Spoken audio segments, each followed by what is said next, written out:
Iglesia de Cristo. Porque eran edificadas andando en el temor del Señor y se acrecentaban fortaleciéndose por el Espíritu Santo. Y así mismo debe hacer toda la iglesia que se haga llamar iglesia perteneciente del cuerpo de Cristo. También se refiere en sentido corporativo a la iglesia de todo el mundo. Primera de Corintios, capítulo 10, versículo 32. Pablo se refiere a la iglesia de Dios, una iglesia que todo lo que hace, lo hace para la iglesia, para la gloria de Dios. Y también se refiere en sentido, hace referencia, a todo el cuerpo de fieles de todos los tiempos. La iglesia de Cristo de todos los tiempos. En Efesios capítulo 1, versículos 20, 21 y 22, Pablo no se refiere solo a la iglesia de Éfeso, sino a la iglesia universal. A la iglesia universal, que la constituyen todos los verdaderos cristianos de todas las épocas y lugares del planeta, la que un día Jesús la reunirá en el cielo para que juntos adoren al Señor. Ahora vemos que pone la unidad, en la unidad de la iglesia.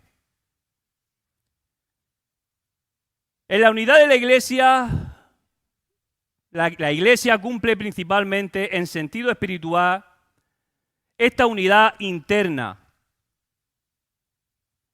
Unidad interna implica que todos los creyentes participamos de la misma fe. Formamos un solo cuerpo. Crecemos bajo una misma esperanza y marchamos hacia un glorioso futuro guiados por un mismo Dios y Padre. Esta unidad debe expresarse en forma externa y visible, a través de nuestra doctrina y conducta diaria en la oración y participación de los mismos sacramentos. En Efesios capítulo 4, del 3 al 6, Pablo nos habla de ser diligentes en guardar la unidad del Espíritu en el vínculo de la paz. Y esto solamente es posible, hermano, y recordémoslo, solamente es posible con el amor de Cristo gobernando nuestros corazones. Para Cristo es muy importante la unidad de su pueblo, porque es la que de una manera externa y visible da testimonio al mundo, da a conocer al mundo del amor de Dios unificador entre los miembros de una misma fe que glorifican a Dios. En Juan capítulo 17, del 20 al 23, nos aclara que la unidad y el amor son inseparables, hermanos. Son inseparables. Por favor, que alguien lo lea, si lo tiene. Lo puede buscar rápidamente, Juan capítulo 17, del 20 al 23. ¿Alguien lo tiene, hermano? ¿Lo puede buscar, por favor? O si está ahí en la pantalla, que alguien lo lea.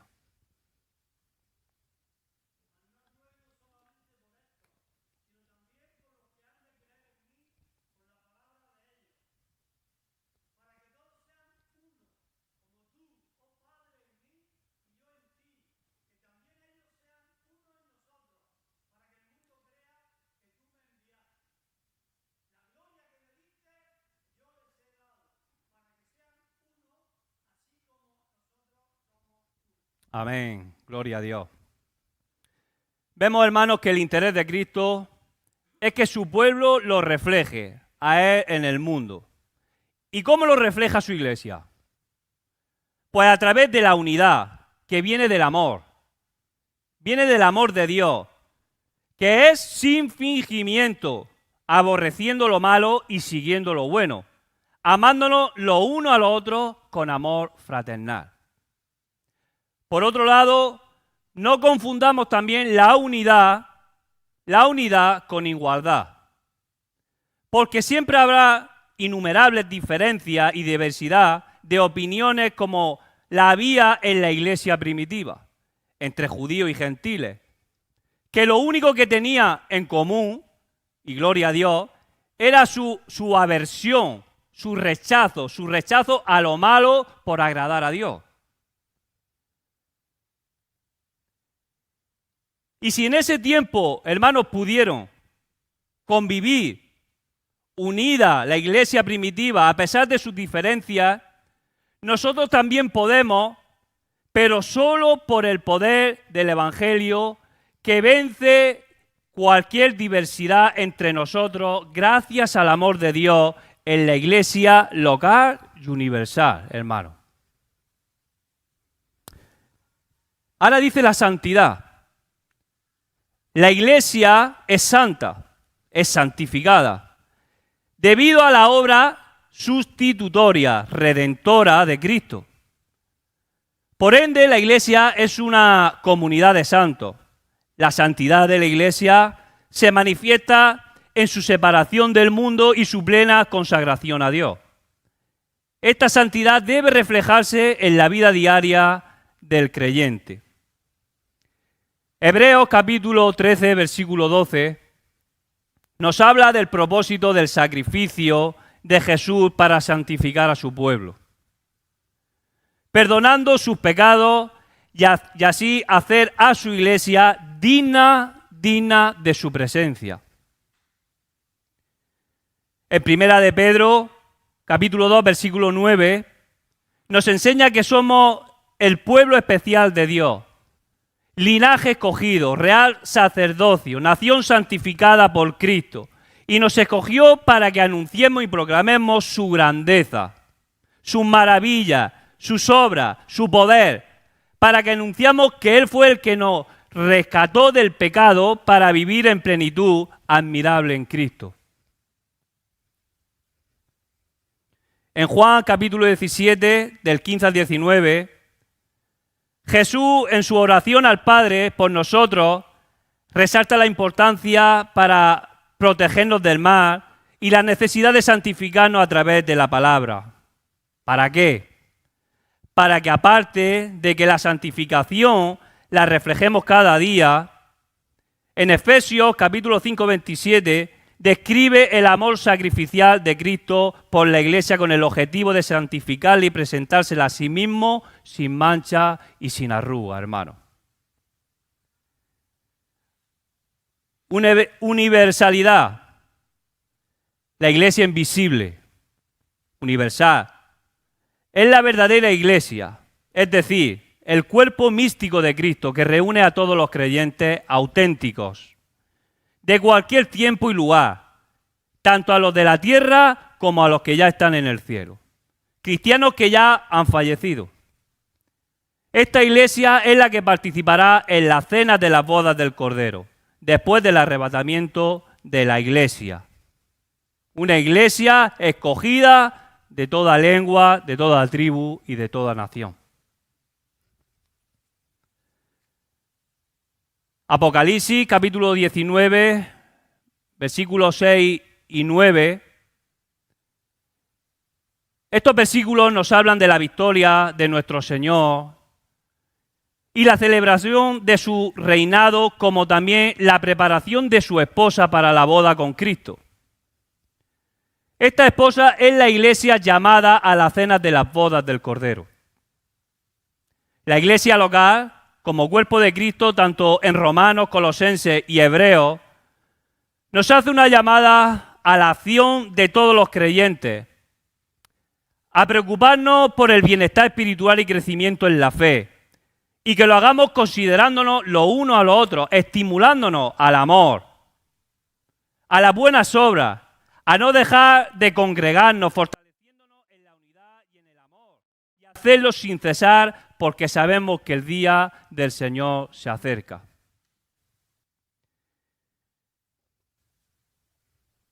Es en el punto, hermano, de la iglesia local, que también lo hemos visto, lo acabamos de ver. Ahora dice, en el punto 2, dice fundación y establecimiento de la iglesia.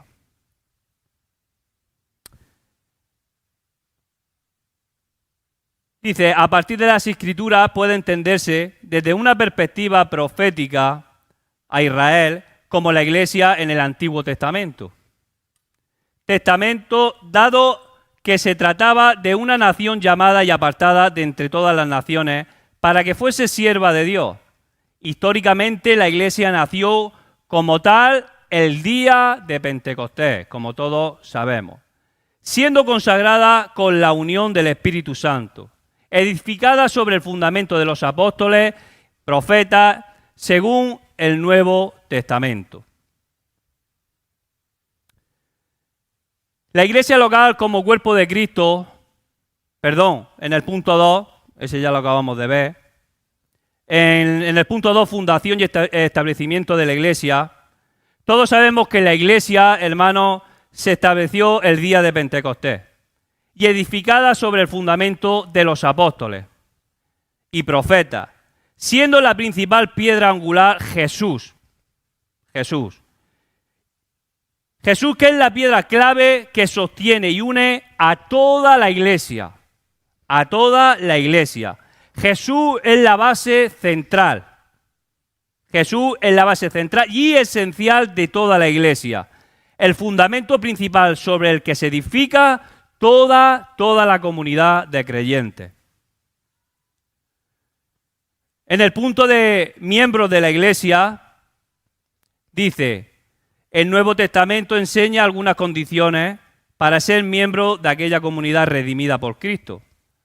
Así tenemos fe implícita en el Evangelio y confianza sincera en Cristo como único y suficiente Salvador. Sumisión al bautismo en agua como testimonio visible de la fe en Cristo y confesión verbal de la fe. Hechos capítulo 16, versículo 31 y Romanos capítulo 10, versículo 9 y 10 nos hablan, y es en lo que creemos por la fe, hermanos, que para formar parte de la iglesia redimida por Cristo, la persona debe confesar con la boca que Jesús es el Señor y creer en su corazón que Dios le levantó de los muertos. Y dice la palabra que será salvo. Y como confirmación de esa fe visible, la persona se bautizará simbolizando la muerte y resurrección con Jesús, así como su compromiso en plena comunión con Dios y la iglesia. En la obra de la iglesia, su tarea consiste en predicar la salvación a toda criatura, proveer todos los medios necesarios de adoración al Señor y proporcionar la comunión, manteniendo en alto y en manera activa el nivel moral de aquellos. En resumen, hermanos, la obra de la iglesia es conocida como la Gran Comisión. En Mateo capítulo 28, 19 y 20, Jesús manda a sus seguidores, a su iglesia, a seguir compartiendo el mensaje de salvación a toda criatura, bautizándolos y enseñándoles a obedecer todo lo que el Señor nos manda en su palabra.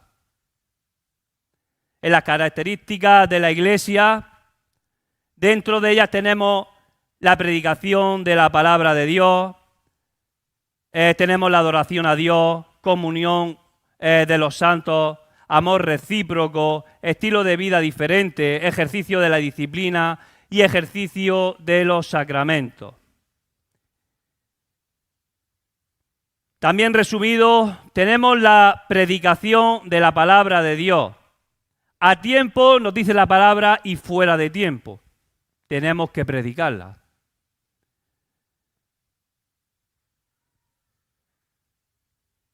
También adoramos a Dios por habernos regalado salvación y vida eterna, por la fe en Jesús. Tenemos comunión con Dios y entre los hermanos. Tenemos amor mutuo en Cristo, señal por la que el mundo sabrá que somos hijos de Dios. Tenemos un estilo de vida diferente, al haber sido transformados por Dios. Vivimos una vida que refleja la luz de Cristo en nosotros, porque cuando así lo hagamos estamos glorificando a Dios a través de la fe y un buen fruto en este mundo sin esperanza. En el ejercicio de la disciplina espiritual nos fortalecemos para el control de la carne, hermano.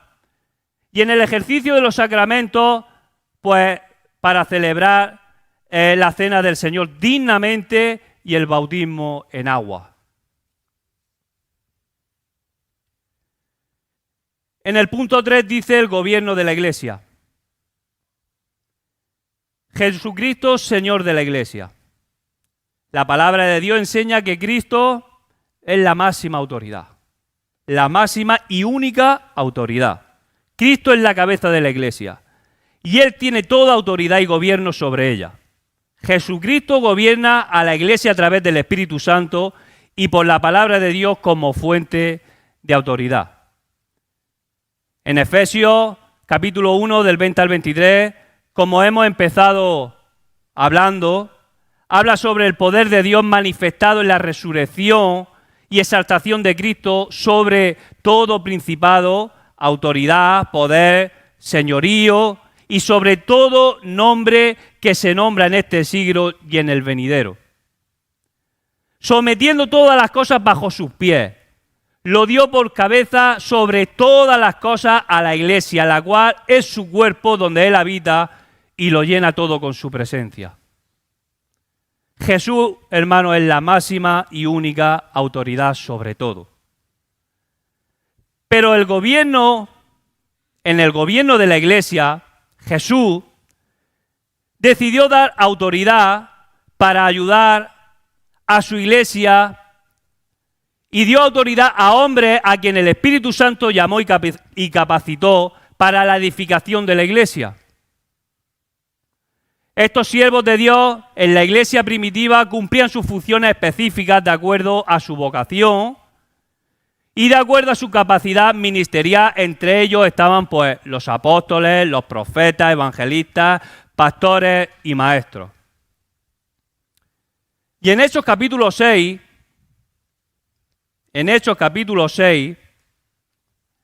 para ver el punto donde vemos que dice los obispos y los diáconos,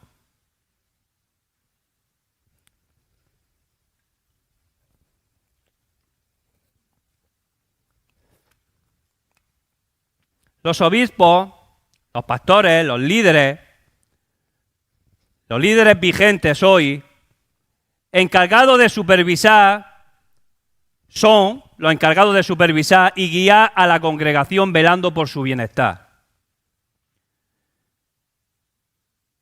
Velando por su bienestar espiritual y moral. Son los responsables de enseñar la sana doctrina y defenderla de las falsas. También de ejercer la autoridad necesaria para mantener el orden y la disciplina dentro de la Iglesia.